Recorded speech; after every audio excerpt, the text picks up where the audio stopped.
Ladies and gentlemen, today, December the 30th, 2025, I want to speak on the subject, the urgency of now. The urgency of now. These are my own reflections.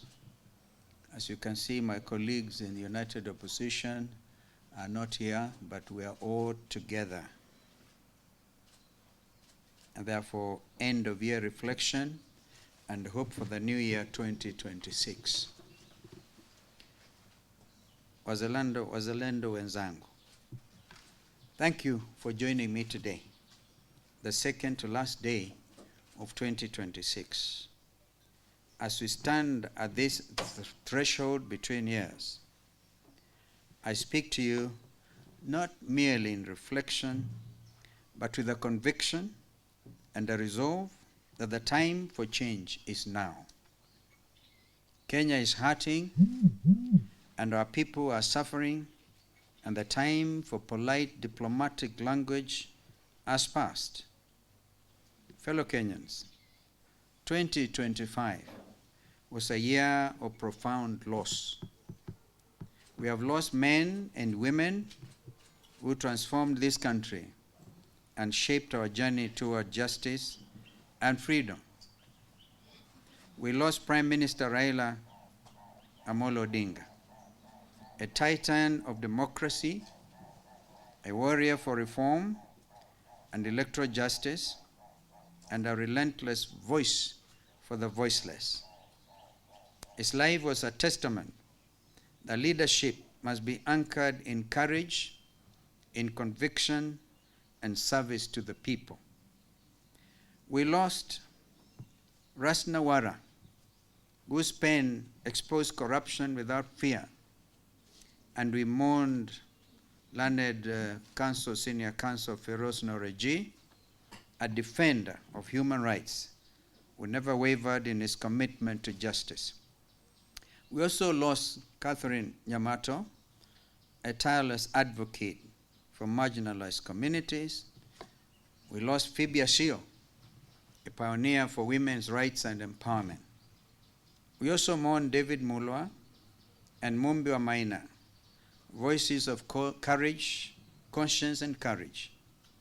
And the world lost Professor Ngugi wa Thiong'o, who taught us that freedom begins in the mind.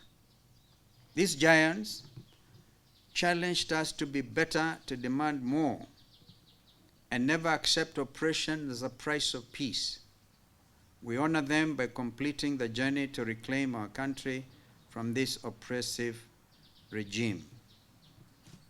As we speak, we are laying to rest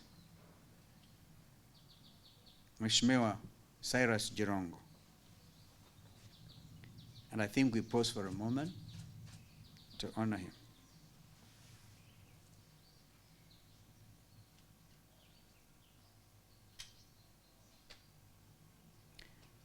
May his soul rest in peace, and may those who may have been responsible for his untimely, tragic accident face justice, God's own justice.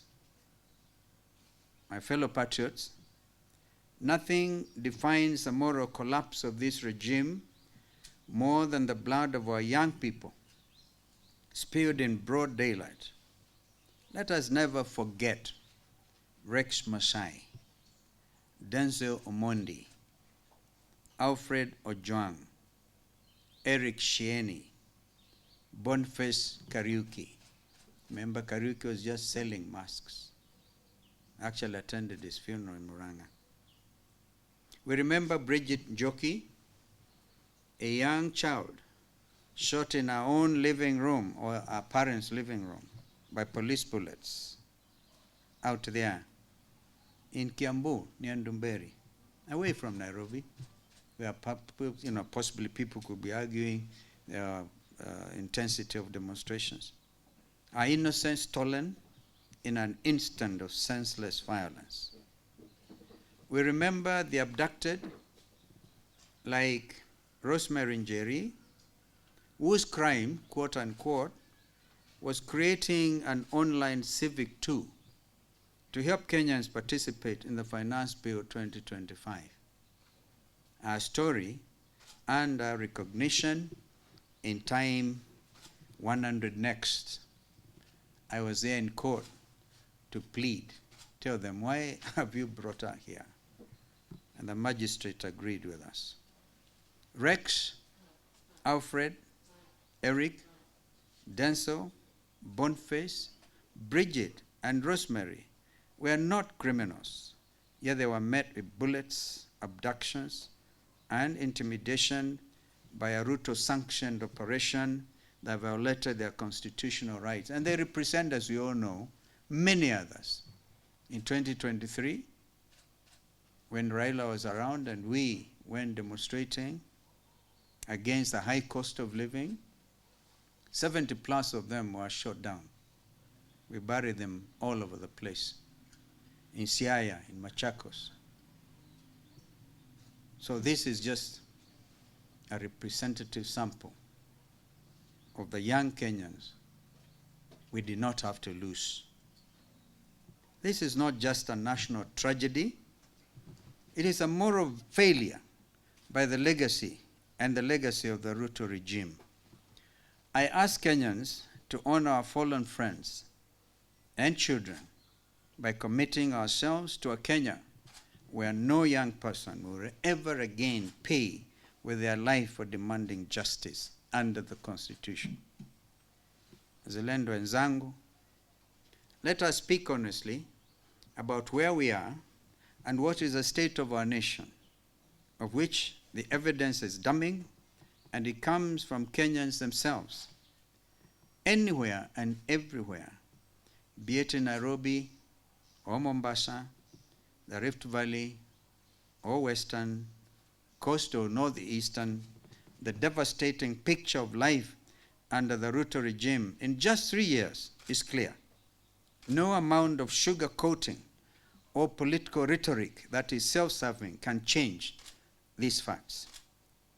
While Ruto makes promise after promise, there are actually about 300 or so far, the majority of which he has failed to deliver, except the self-promise to enrich himself and cronies with Kenyan taxpayers' hard-earned money. These are the facts.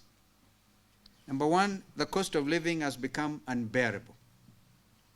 Families cannot afford food, fuel, or basic necessities. Overtaxation has crushed households, while corruption and waste drain public resources. A lot of them could not even afford to go home over Christmas. Unemployment, number two, has reached crisis levels. Our educated youth, the pride of this nation, are jobless and disillusioned. Graduates hawk goods on the streets, while unqualified cronies, products of Rutoism, occupy top government positions based on loyalty and ethnicity, not on merit. More damning, manufacturers are leaving the country in their droves because of the unpredictable Ruto policies, costing thousands of Kenyans their jobs and millions more than their breadwinners. Thirdly, insecurity has become the new normal.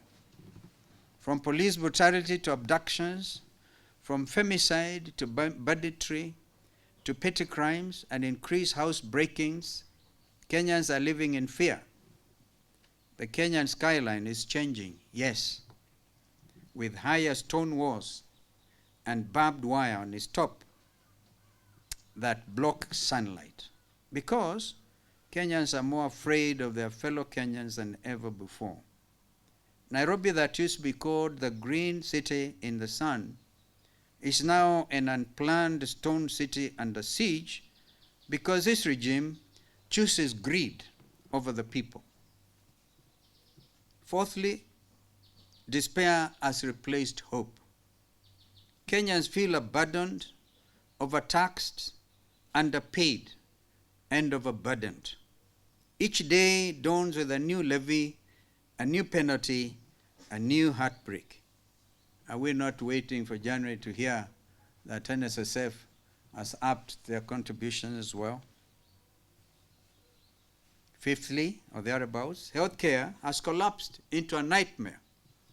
SHA shift forced on Kenyans has become the most consequential threat to our well-being. Hospitals are understaffed and under-equipped. Mothers give birth in fear. Doctors go unpaid, and hospitals run out of essential drugs.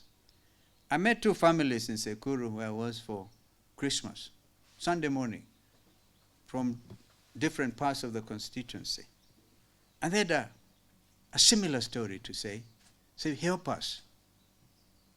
Our child is lying in Kenyatta Referral Hospital mortuary. We are required to pay 1.2 million shillings. We can't afford, help us.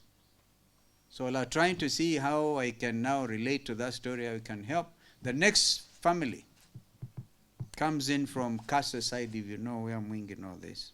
Mumoni, a young man whom I knew, was working in the geothermal power producing plants,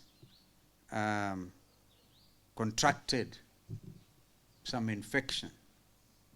He also died in Kenyatta Referral Hospital, and the body was lying there.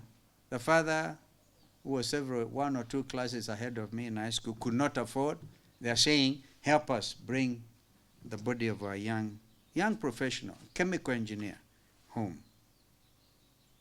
Tumechoka kila siku kufundraise on TikTok, Facebook, and WhatsApp groups to give our loved ones access to quality health care. Sio lazima trend ndio saidike. That's what I suggest. Education has become a burden, sixthly, instead of a bridge. Education, once the key to opportunity, has been turned into a nightmare for families. Parents are drowning in debt just to keep their children in school, while teachers and lecturers are demoralized, unpaid, and disrespected. Students are uncertain of their future, wondering if their education will lead anywhere in a country where public sector jobs go to political cronies, not qualified graduates, and private sector opportunities are dwindling by the hour. Our schools and universities have been reduced to striking zones because this regime does not value education or educators.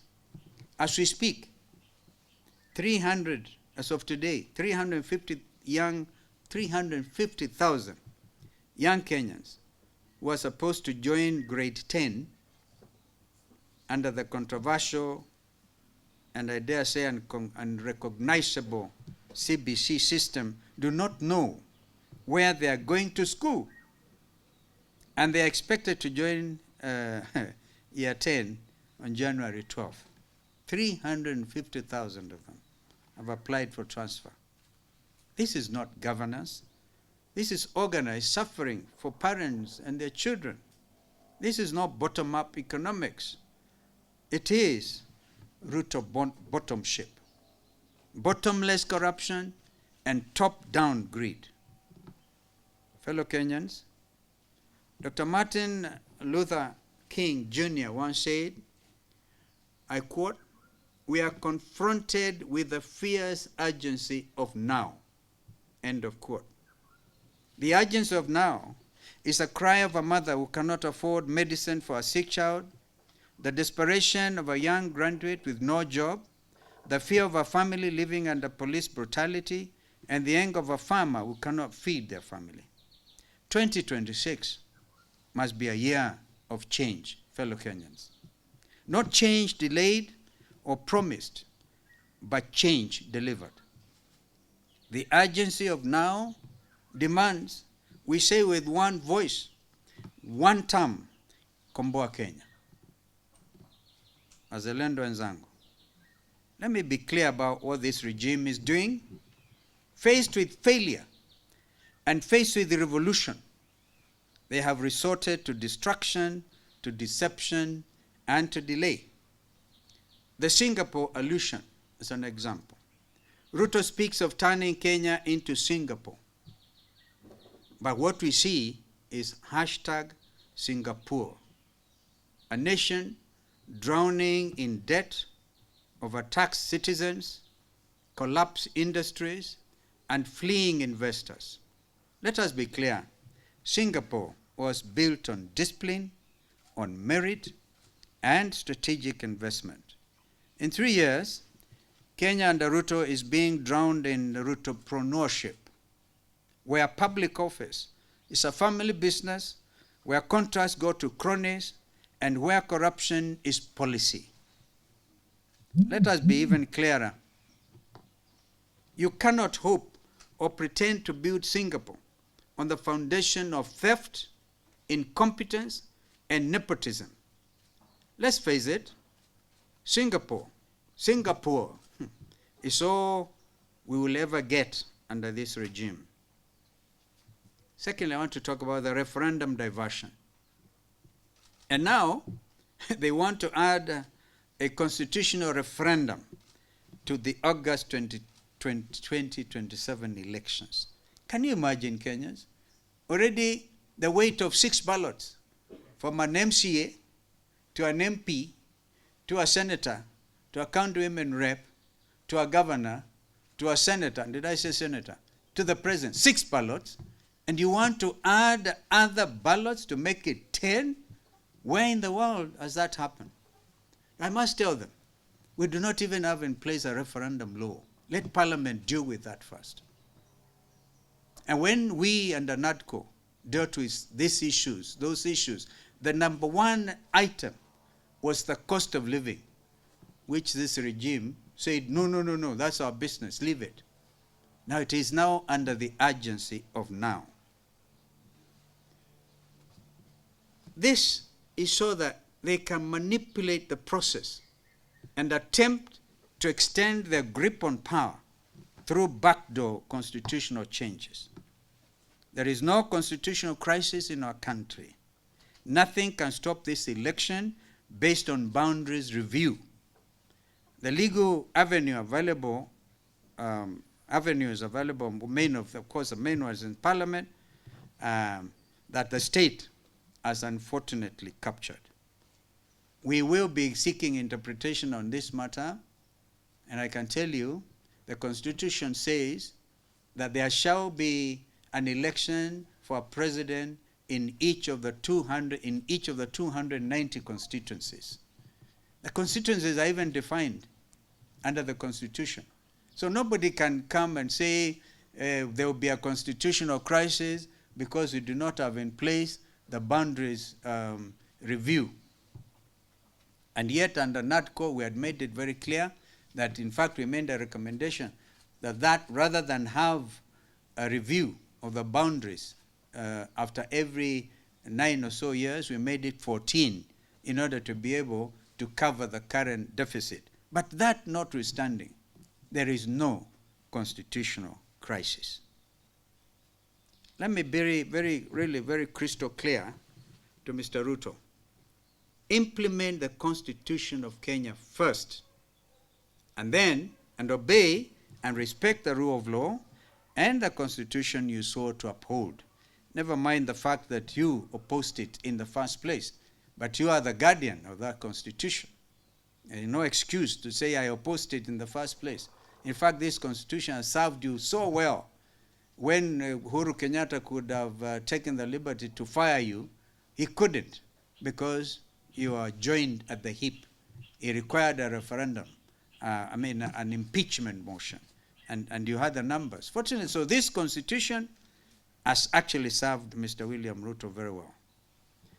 Mipango ya kudanganya wa Kenya ndio wapitishe term limit extension, lazima wajue tuko rada. Make no mistake and hear me clearly. The only referendum Kenyans want is the one that happens at the ballot box in August 2027, and that referendum will be clear. Ruto will go. Hashtag one term for him. It's not a crime. In fact, it's a big favor.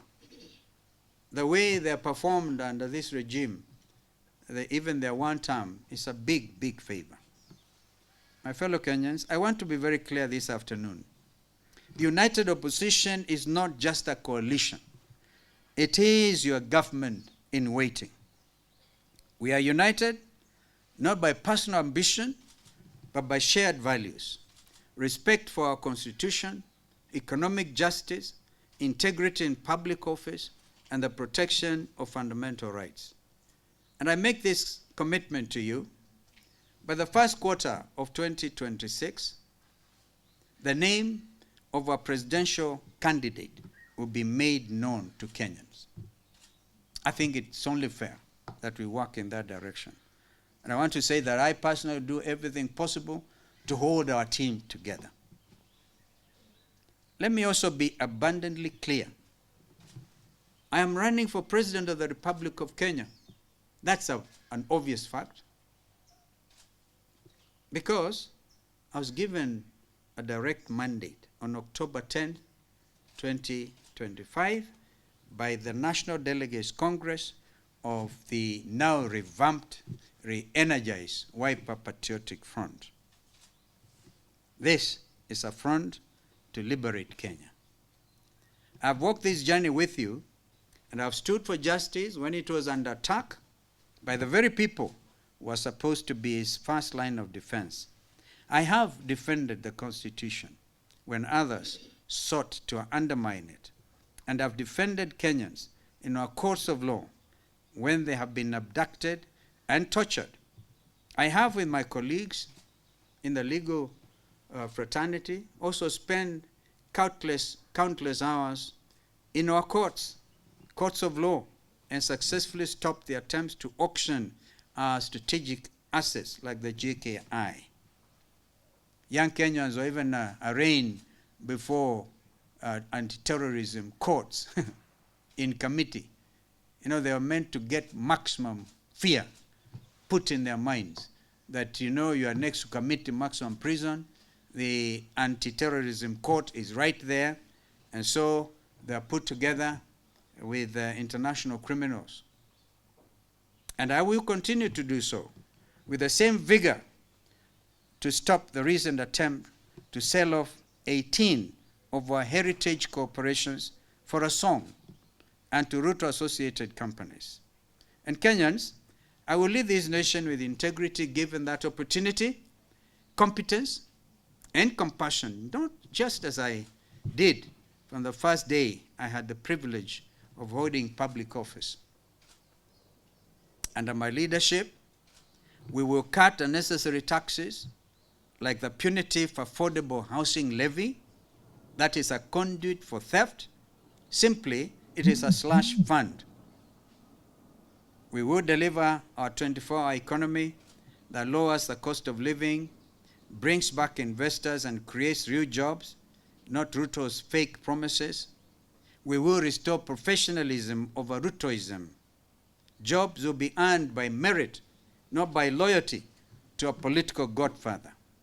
We will end police brutality for sure, as well as abductions and fear. Freedoms of expression and assembly will be protected. We will deliver affordable, quality health care for all. No family should be driven into poverty by illness. Nobody should be held hostage in a hospital mortuary because a family cannot pay their medical bills. We will fund education adequately and value our teachers. Education once again be the bridge to opportunity, not that nightmare it currently is. We will strengthen anti-corruption institutions, recover stolen public funds at home and abroad, and hold the politicians accountable. Wazalendo wenzangu. The urgency is now, but change only comes if you act. Ruto alisema, shoot young people on the legs because you dared to exercise your constitutional rights. I repeat this clarion call. We must shoot them at the ballot na kura zetu. We must shoot William Ruto at the ballot na kura zetu. But you cannot shoot if you do not have ammunition. So I implore you to register and vote. To our young people, to Gen Zs, do not let anyone tell you that your voice does not matter or intimidate you into silence. Register today, register tomorrow, register the next day.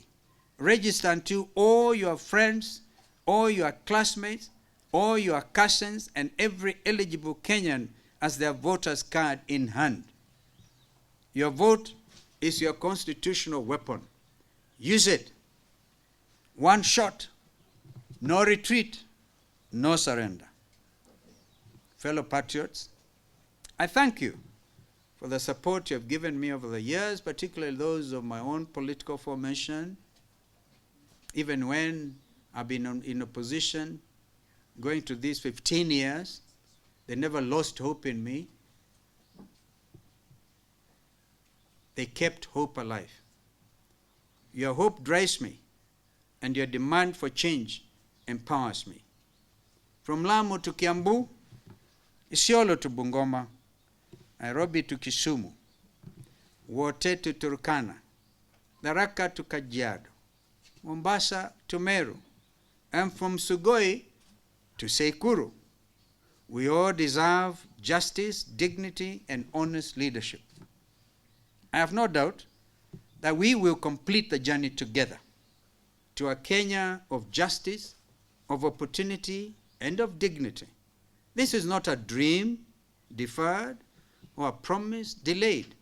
This is the urgency of now, the right to kukomboa Kenya, ukombozi Kenya. I wish you a happy and prosperous 2026. Of course, we shall be engaging. We will hit the road running. Yeah, we'll be, unless it's absolutely necessary, you friends, members of the Fourth Estate, you have equal opportunity, you have stood by your country, you have reported fearlessly, you have even been threatened. Some of you remember in Nakuru, we are beaten up, we are harassed.